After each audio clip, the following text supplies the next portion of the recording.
about being ungrateful or not being able to possibly keep that management pressure of that because you're not willing to say yes to this opportunity. How do you find empowerment in that no and not falter when it's like at the end of the day you could lose something like management, you could not make money that you probably need in this moment. So yeah, I don't know if that made sense, but yeah, I hope it does. Made so much. But that means your yes is a real yes. Right. You And that's what's hot about that. Because I'm like, no, ooh. Absolutely not. And sometimes I throw them out like, fuck no. You know, I'm like, no. Anyway, and I'm saying all that to say that, like, we are so anointed. I'm not gonna get all the people who hated on me, where are they at? They're my fans. Say that I really feel like only saying wants you to think that they can blacklist you. But that is not real. That's not, you know what I mean? I think about interactions where people have treated me wrong in theater. So you really beat it to the punch. You did great, sweet. Y'all seen Scooby-Doo? Yes. Don't act like you haven't seen Scooby-Doo. Don't be too cool to have not seen Scooby-Doo. Y'all know when they get to the end of every episode, they be pulling off the villain, and it's like a nigga show down the street. And we would have gotten away with it too And if it weren't for those meddling kids. Yes. Be the meddling kids. Yes. That's exactly what, to me, the villains of the manager. You can't fight me, though. You can't. What? You ain't gonna fight me, though. And I mean that. I'm not wrong. They're not gonna fight you, though. So I say all that to say that if you make no fun and know that you are really untouchable, because saying no is not a punishable offense. Right. You know what I mean? Yeah. Pull that villain off the Scooby-Doo. Pull the hat off the Scooby-Doo villain. And once you get past that hurdle, then no feels easy. No feels fun because no one there. Right. Yeah. Did that make Worth the cost of the yes. Behind you, it's legacy. I'm serious. I'm kicking And I'm not gonna name the institutions for which I. you, your mama, and all of your kids. do the. Having this mindset, and there are moments where I'm like, yeah, I'm gonna say no. Yeah. And then I'm like, say this all day long. I feel like this is to surround yourself with people who know and want your best. Because sometimes this get yourself. It will make you feel like you did not do all of the work that you've done. Maybe I shouldn't be negotiating. Everything is so loud. The managers, the fear, The ego. I call it the 4 Ps. But sometimes the 4 Ps don't even work. You know what I'm saying? I'll share that at a later time. But like, sometimes you just need to call your homegirl and give the basics for some. On this day, I want X, events X, Y. Body can. The blueprint of longevity, not so big moment. The blueprint of staying the course is finding those people.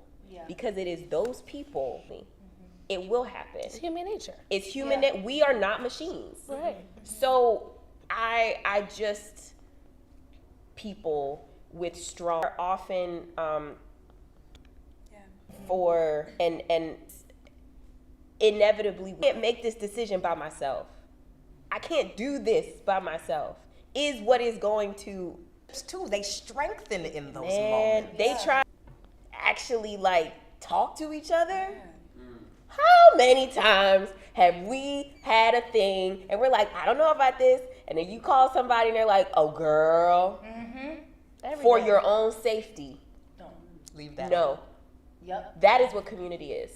Community is save your life. So I think, there are, so once, aside from the things that we would like to put in place for ourselves, you know, the barriers, the boundaries that we create for our own, you know, to create our own barometer, such a gift, such a blessing to be able to call on somebody. So I just want to put that into the space. Yes. Yes. Yes.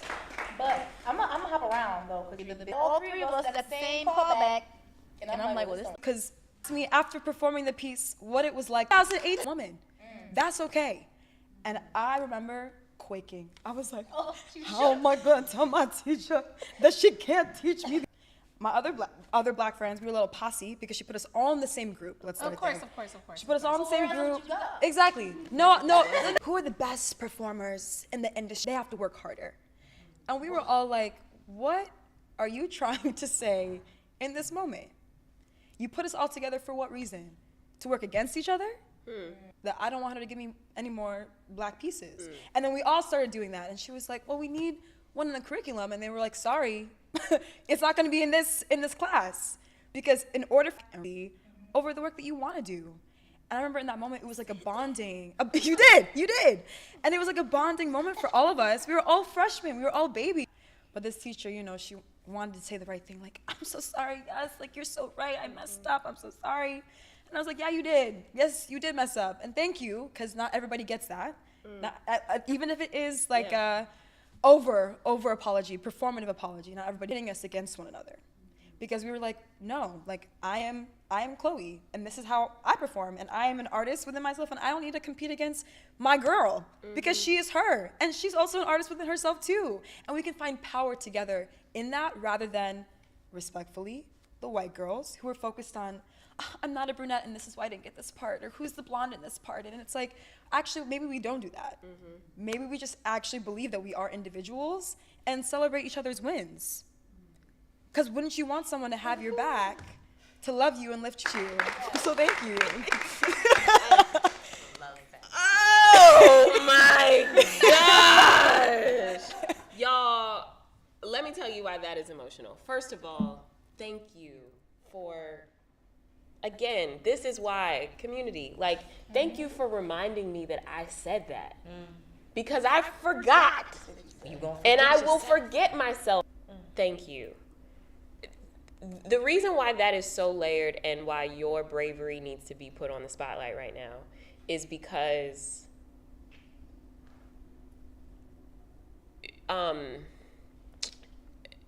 I had a very unconventional learning experience there. I was in a studio where no one in my studio was black. Almost every single one of my teachers. I may have had two like, and I was in that track, and then there was musical theater track. I did musical theater as well. It's a strange whatever.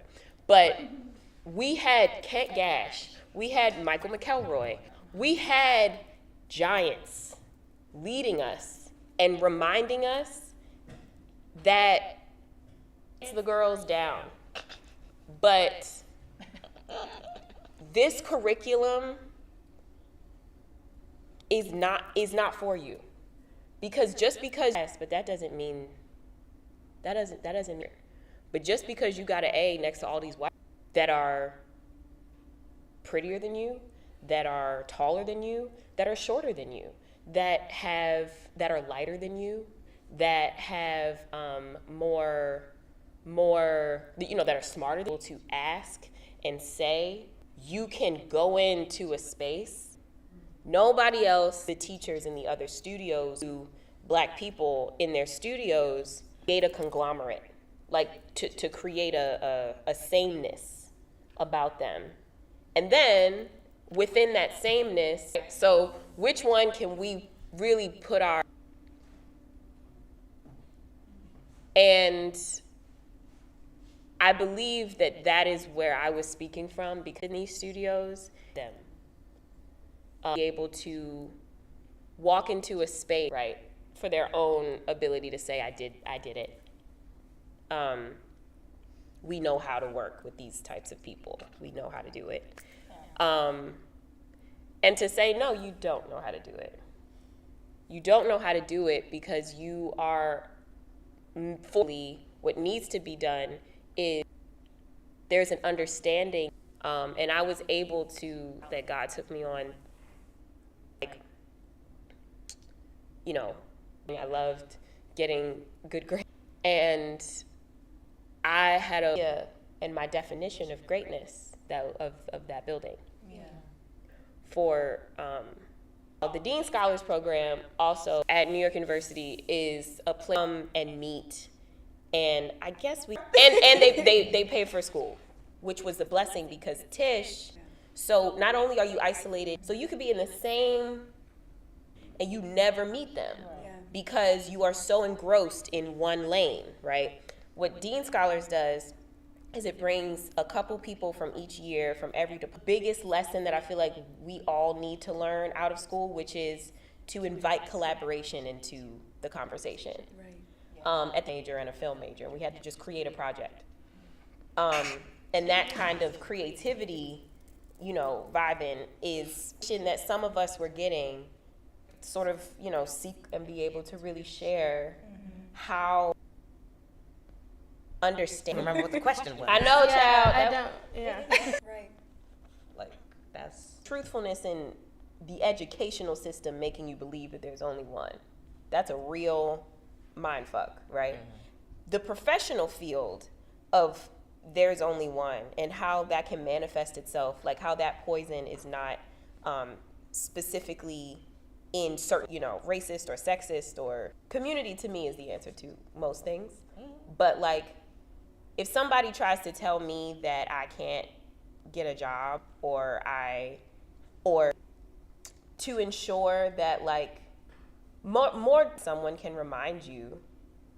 Mm-hmm. And I think that opening yourself answer, not the answer, but is ease in my experience to really people who try to make or break. I don't know if this is aligned with like there can only be one, but like people who try to be in control of your career, people who try to say things like, if you don't do this, you are ruining something. You are cutting off. Have one of those types. It is irrelevant and untrue. Right. Yes, to everything. Get across, but that make us feel bad. The things to support the same black girl in every role. Right. I feel like that I have eyeballs and I can see that biracial people. Also, basically two things can be true at once, but they have to allows me. Like there is not palatable enough for the American. Like you cannot put your blinders on. Rectify that. The people who are the one do that. It creates this tension. Never know it's me. Yeah. So That's the battle. Fighting. yes. It's that part. I mean, I don't know if you guys, other black actresses were not my friends. Right. Because I viewed them as competition. And she was like, and I was a bitch. Like, she was like, I was a terrible person. And she's like, if I could go back, the only one. Yes. So it's like, and she's like, for me, I benefited off of being the only one. And she was like, and I was okay being the only one. But once I recognized that if I actually want things to change my mindset and recognize the privilege in being the token at the time. And once I was able to create that space in my mind and realize how like detrimental it is to the Right. You can't be in service to yourself and do the work. right. Nope. There you go. And that brings me to your first point about facing yourself. And I think it's about so we can hold what is ours to hold. Yeah. Exactly. Because it's like it's myself. Yeah. I don't want to enact a punishment because of that you're playing Harriet Tubman, Like, you know? how dare I say yes to that? And how, right. Nina Simone. And vice versa, though. You know what I mean? Being like, I got offered a Dominican role, and I was like, I can do this, but I shouldn't because I am not Dominican. And could I do it? And should Black Americans be able to participate in the Black diaspora? Yes. That's another beef I have with our industry. However, I'm not going to make this right. I'm not going to enact my own justice by taking someone else's space. And I feel like too often the people who are getting the hurt are doing that work. Yeah. Right? And the ones that are the ones are not doing enough of the Gabrielle Union work. Yeah. And I just couldn't let this question go by without saying there's accountability on both parts. Yeah. But we're doing too much of the accountability. Yeah. And until that is rectified, it ain't no kumbaya, my lord. It is. It doesn't serve you to be beefing, but you know what I mean? It's hard because you can't make anybody else be accountable. Right. Actually, just have to live in a parallel so that we can get to the other side. Absolutely. Yeah. You know? Yeah. Ooh, Lord. For the sake of time, I'm gonna ask one more question, and then we do want to open it up to a couple audience questions as well. Yeah. So let's talk about the person. What do you do outside? I work at a dispensary, and I'm like, well, if you shift that a little bit, it looks prettier if you do. You know what I mean? Like, I'm creative in all spaces, right? So yeah, what do you do outside of theater that rejuvenates that? And if you can share any self-care routine or practice that, how do you stay balanced? I have to say, I am Not the air sign. I am not creative outside of theater. I mean, I think I'm innately creative, but what I love to do is invigorate the other parts of my brain when I'm not in a creative process. So,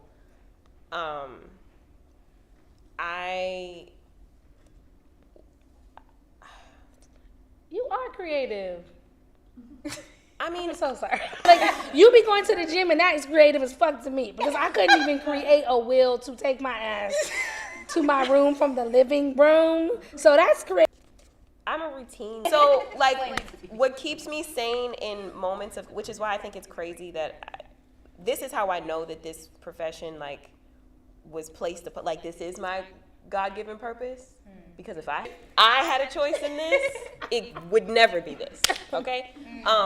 But since this is the call that God has put on my life, I have to going to the gym, because that makes me feel like I need to, like, get energy out. That includes eating, cooking. You have to give yourself more credit. You've been Not- cooking so much. I don't enjoy it. Okay, that's fair. I don't enjoy. I love the routine of, like, what can I do today that I choose that will fuel, really got me back to myself when I was a dancer first before theater, anything. And when dance got further and further away from my everyday, I sort of lost my balance.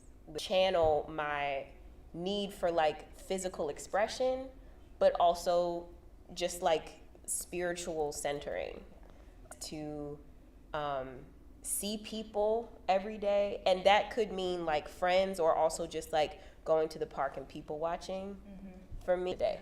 Because sometimes that can be loud, and that can be a lot.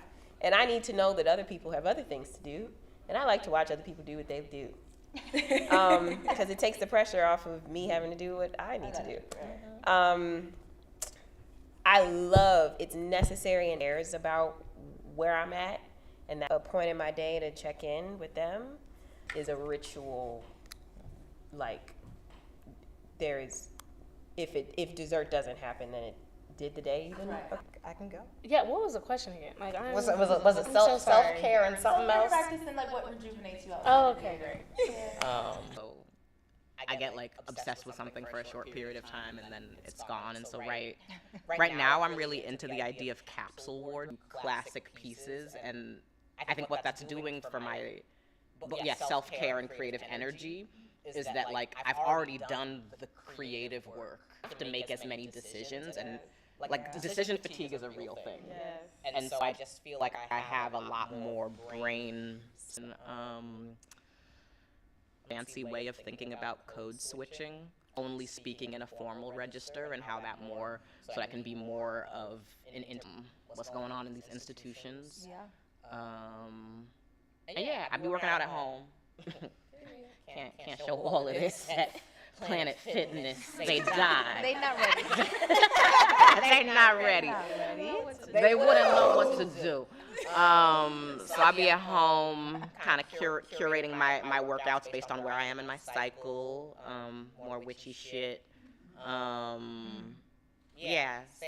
Sage, acupuncture, therapy,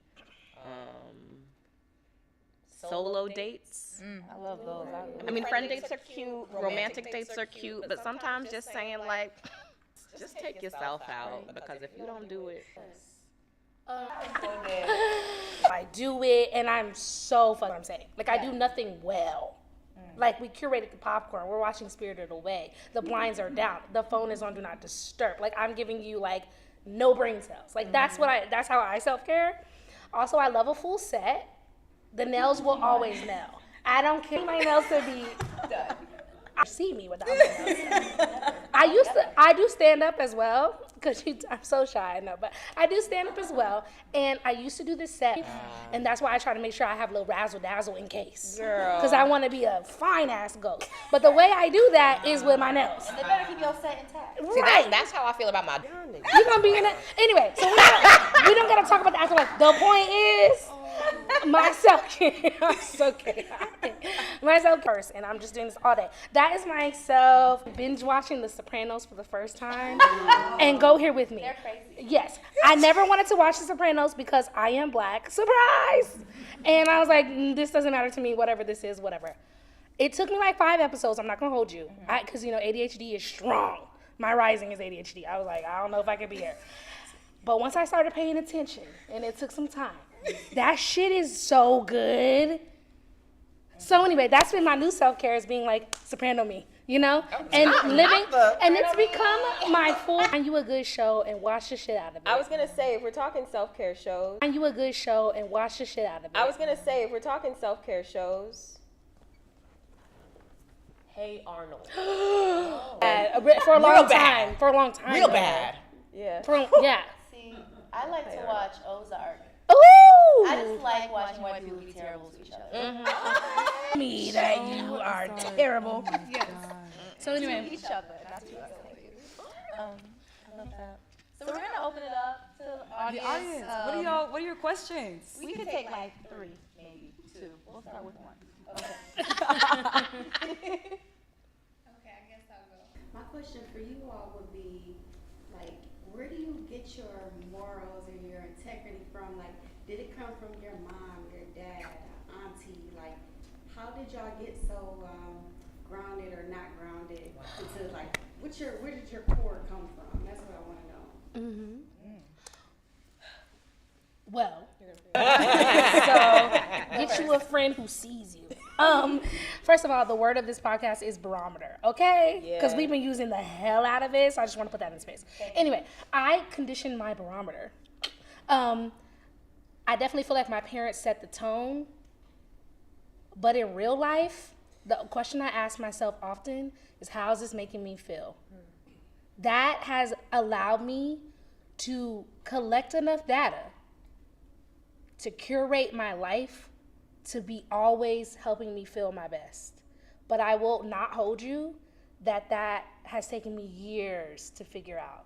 I don't think that my parents are so lovely. I need to be clear. Like, it's not lost on me that I was born into the family I was. They filled me with so much love. They gave me so many tools. And I feel like that love has made me feel invincible, because I always know I got people. So I'm never fucking phased to center how I'm feeling, and that be valid enough to not do something. Or to do something at 30%. I feel really good when I'm with these people. So it's about seeing these people more. And sometimes that's all I know for 6 months, because I told you I'm not grounded. Sometimes I'm like, just remember we like that person. That's all we can do today. But then as I did that, I would collect and be like, okay, you like that person. You need these types of blankets in your house. You don't need to buy that because you're not going to eat it. Like, it's like you start to get more and more specific. And I don't know if you ever feel this way. All the things that you've collected that make you feel your best into your life in a routine, disciplined way, so that you can start building from there, how to incorporate that in your every step. And that's how you honor yourself. Because I really think that's the trick of it, right? Selfish, it's essential.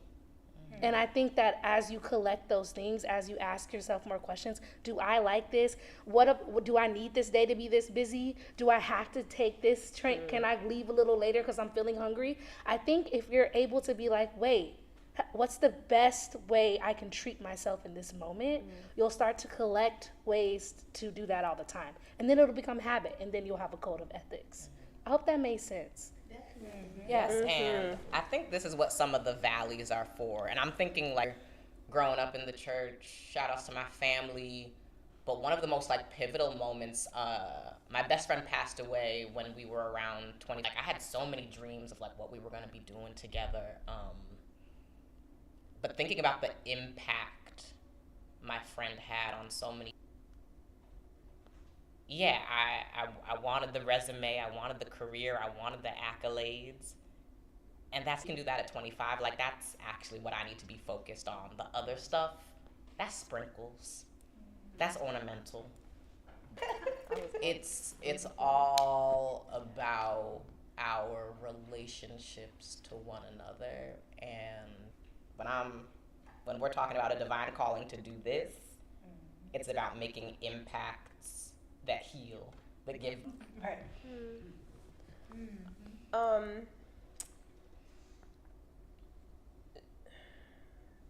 Integrity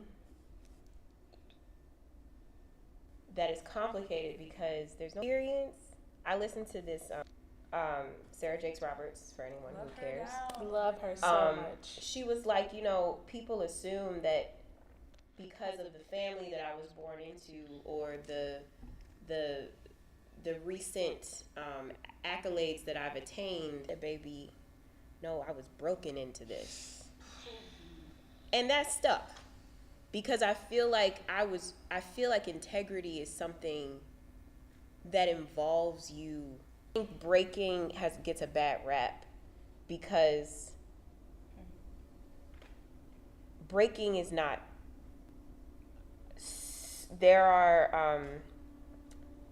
There's this evolution of time that you have the power to create with, and the evolution of time is like your life, right? How can you continually readjust yourself to fit your most optimal version of yourself? How you feel is a part of. I want to add to the pot of words. Boundaries also stick to, the morals that I stick to, and the reason why I can, in order to fill up my own cup, and this has been said before, fill up my own cup so that I have something to deliver, and also not depending on remembering that I am not of this world. Mm-hmm. And that how my cup gets filled up is not the cup of that's different water that my cup gets filled up with, and that the source of that is something, and making that a practice, making that a ritual, remembering that the fuel dependent, I talk so much about community, and also the fuel that I receive is actually not based in the people that I surround. Conditional. We are all conditional, because at any given moment we are going through something. Every single person on this earth. You told me the other day, so the idea that someone is grieving something at some point, always. Yeah, assume everyone is grieving. The expectation of how your cup gets full, so it's all an evolution. That is the way that it works. It's easy, that a day where your best friend is gone. What's it like on a day where but you don't feel like a key to the kingdom, but it's the same ritual. Yeah. Mm-hmm. Yes to all. Did I say what I meant? Like, am I saying what I mean, and do I mean what I say? And not only to the people that I'm talking to, but to myself. Mm. And that is like a guide for me. Huge. Ooh, that's good. And where I feel that in my body. Yeah. So that is simple. That's a good one. It's an air sign. It's an easy one. But I'm like, I'm already in here anyway, in my mind. So it makes sense. Yeah. We have time for one more question. No? Thanks, Bri. We have time for one more question. I have a quick one, maybe. I just want to say it's been so wonderful listening to you all. You all spoke with so much clarity, and I just feel really inspired and motivated. And just to bring it back to our industry for a minute, I feel like so many times we're kind of disappointed in art in general that you've loved or been inspired by recently. Something you can turn us on to. Ooh. The answer is yes. I just have to think about it. Yeah. While you guys think about it, Macy, can I actually ask you to repeat the question into a microphone? Oh, Okay. Not necessary? Great. Love Louise. Thank you, Louise.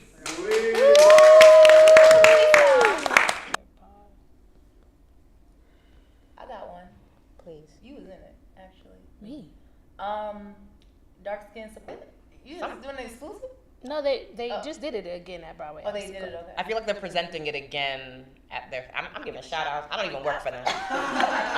No, but Broadway Advocacy Coalition is having a festival coming up early in September, and I think Oh, great. some kind of either talk about it or presentation of it, something. Well, the playwright is a part of BAC, so that is very possible. Okay. I don't know if it is the full form thing. Church is where I go to ask see a reflection of myself, or even see the hard parts that I don't feel like seeing, see it on stage. And I think for me, Dark Skin Support Group really made me check my light skin assness.